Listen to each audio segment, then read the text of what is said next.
Drive is host to Halifax's first ever protected bike lane. Running at a distance of about 500 meters, the lane connects to bike infrastructure on Brunswick Street and represents the final approach for a commute into the downtown core. In today's video, I'll showcase the Rainnie Drive bike lane in both the inbound and outbound directions. As always, I'll be playing a game of +1, -2 along the way. Every time I encounter a piece of bike infrastructure that makes my trip safer or more convenient, I'll add a point. Every time I encounter something that makes my trip less safe or less convenient, I'll take away 2 points. And you can keep track of how I think the ride is going by looking at the heads-up display in the bottom right corner. In the inbound direction, the bike lane is pretty easily accessible either from the Cogswell roundabout or the Ahern Avenue multi-use path. In the western section, the lane is only separated by these flex posts, and then there's parking on the other side. But given the volume of traffic and the parking providing its own barrier, this section is fine, honestly. The paving on the eastern section of the bike path is pretty smooth. There's a pedestrian crossing at Gottingen, but I have really great visibility of everything here. Past Gottingen, the barrier between the bike lane and traffic actually becomes solid. The quality of the paving noticeably declines as you get closer to downtown. There's a well-placed gap in the barrier between the bike lane and traffic that allows you direct access to Duke Street and to move directly downtown. Unfortunately, there's no bike box or other infrastructure to facilitate that crossing, so it can be a little awkward.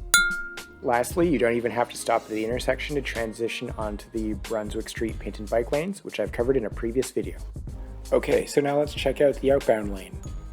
So normally when I film the intro to a given piece of bike infrastructure, I'll actually show me transitioning onto it from whatever adjacent street or infrastructure you normally would, just to demonstrate that.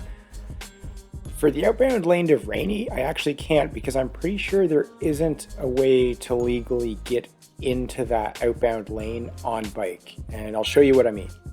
Here's an overhead view of the area with the bike lane in green.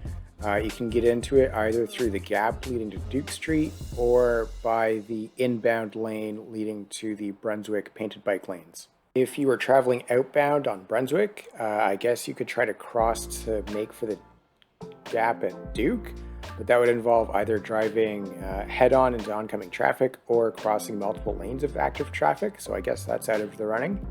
If you were going up Duke, I guess you would also go for the gap, but that has the exact same problem of biking into oncoming traffic, so that's out too.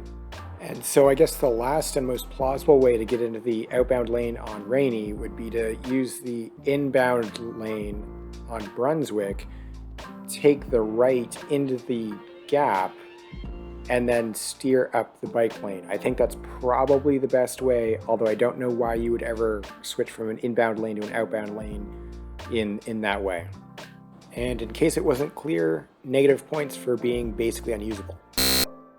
The end of the outbound lane could probably use some kind of signage, but your main options are to take the left, which will either take you up Citadel Hill or eventually towards the Cogswell roundabout, or to take the multi-use path directly ahead of you, which will connect you either to the Ahern multi-use path, which heads back towards a different section of downtown, or it will let you kind of in an awkward 0-point turn kind of way connect to the roundabout through a different path.